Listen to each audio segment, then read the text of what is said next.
السلام علیکم ورحمۃ اللہ وبرکاتہ۔ نئے اسلامی سال 1445 کا آغاز ہو چکا ہے۔ میں اپنے سبھی مسلمان بھائیوں اور بہنوں کو اس نئے سال کی بہت بہت مبارکباد پیش کرتا ہوں۔ یہ نیا سال آپ سب کو بہت بہت مبارک ہو، اور خاص طور سے جو ہمارے سبسکرائبر ہیں ان کو اس اسلامی نئے سال کی بہت بہت مبارکباد۔ اللہ تبارک و تعالی سے ہم دعا کرتے ہیں کہ اللہ تعالی اس آنے والے سال کو ہمارے لیے خیر و عافیت کا اور امن و سلامتی والا سال بنائے،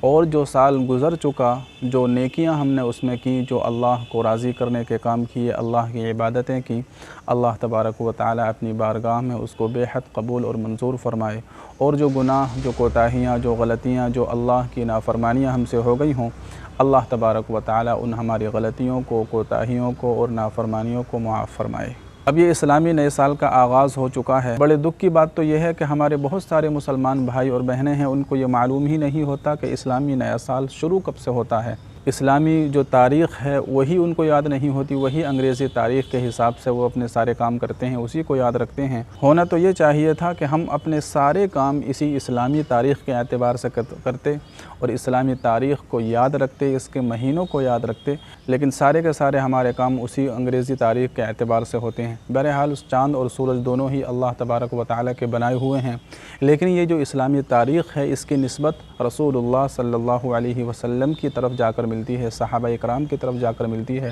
اس لیے اس میں ہمارے لیے زیادہ خیر و برکت ہے۔ تو ہونا یہی چاہیے کہ ہم کو اپنے سارے کام اسلامی تاریخ کے اعتبار ہی سے کرنے چاہیے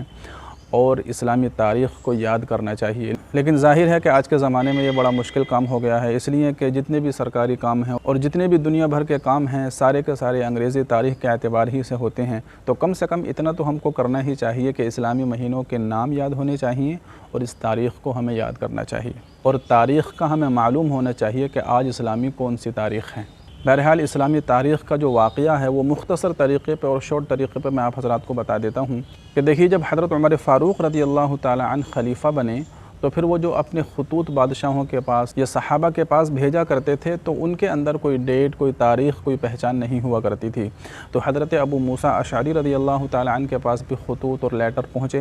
تو حضرت ابو موسیٰ اشعری رضی اللہ تعالی عنہ نے حضرت عمر فاروق رضی اللہ تعالی عنہ کو یہ مشورہ دیا کہ آپ کے خطوط اور لیٹر آتے ہیں تو ان پر کوئی تاریخ اور ڈیٹ تو ہوتی نہیں، اور یہ معلوم ہی نہیں چلتا کہ یہ کب کا ہے، کس وقت آیا، کب یہ روانہ ہوا، تو اس طرح کی بہت ساری مشکلات پیش آتی تھیں۔ تو حضرت ابو موسیٰ اشعری رضی اللہ تعالی عنہ نے حضرت عمر فاروق رضی اللہ تعالی عنہ کو یہ مشورہ دیا، تو حضرت عمر فاروق رضی اللہ تعالی عنہ کو بہت پسند آیا اور تمام کے تمام صحابہ کو جمع کیا اور پھر مشورہ کیا کہ اسلامی تاریخ کس مہینے سے شروع کی جائے۔ تو بہت سے صحابہ نے رائے دی، الگ الگ رائے پیش کری۔ کسی نے کہا کہ رمضان کے مہینے سے شروع کیا جائے، کسی نے کہا آپ علیہ الصلاۃ والسلام کی جب سے ولادت ہوئی تب سے اسلامی سال کا آغاز کیا جائے، کسی نے کہا آپ علیہ الصلاۃ والسلام کا جب وصال ہو گیا تب سے شروع کیا جائے، اور کسی نے کہا کہ ہجرت سے شروع کیا جائے۔ تو حضرت عمر فاروق رضی اللہ تعالی عنہ نے حضرت علی کی اس بات کو مان لیا اور اسی پر مشورہ ہو گیا کہ ہجرت سے اسلامی سال کا آغاز کیا جائے گا، اس لیے کہ ہجرت کا واقعہ اسلام میں ایک ایسا واقعہ ہے کہ اس سے مسلمانوں کو ایک طاقت ملتی ہے، قدرت ملتی ہے، اور بہت اہم اور بہت بڑا واقعہ ہے کہ صحابہ نے اپنے سارے گھر بار چھوڑ کر، باغات چھوڑ کر جو ہے مکہ سے مدینہ کی طرف ہجرت فرمائی تھی۔ تو ہجرت سے جو ہے اسلامی سال کا آغاز ہو گیا، اس لیے کہ زمانے جاہلیت میں بھی جو سال کا آغاز ہوتا تھا وہ محرم ہی سے ہوا کرتا تھا۔ تو بہرحال محرم سے جو ہے اسلامی سال کا آغاز ہو گیا۔ اب نئے سال کے موقع پر اگر آپ چاہیں تو ایک دوسرے کو مبارکباد بھی دے سکتے ہیں کہ یہ نیا سال آپ کو بہت بہت مبارک ہو۔ مبارکباد دینے کا مطلب یہی ہے کہ اللہ تبارک و تعالی اس نئے سال کو ہمارے لیے خیر و عافیت والا بنائے، امن و سلامتی والا بنائے۔ اور ایک دعا ہے، اس دعا کو بھی آپ ایک دوسرے کے ساتھ شیئر کر سکتے ہیں، آپ اپنی اسکرین پر دیکھ سکتے ہیں۔ اللہم ادخلہ علینا بالامن والایمان والسلامت والاسلام ورضوان من الرحمن وجوار من الشیطان۔ یہ دعا بھی آپ ایک دوسرے کے ساتھ شیئر کر سکتے ہیں، اپنے اسٹیٹس پہ لگا سکتے ہیں، اپنے دوستوں کے ساتھ واٹس ایپ پہ اس دعا کو شیئر کر سکتے ہیں، اور اگر آپ چاہیں تو اس ویڈیو کو بھی اپنے دوستوں کے ساتھ شیئر کر سکتے ہیں، ان کو بتا سکتے ہیں۔ تو نئے سال کے موقع پر یہ مختصر سی بات آپ حضرات کے سمجھ میں آئی ہوگی۔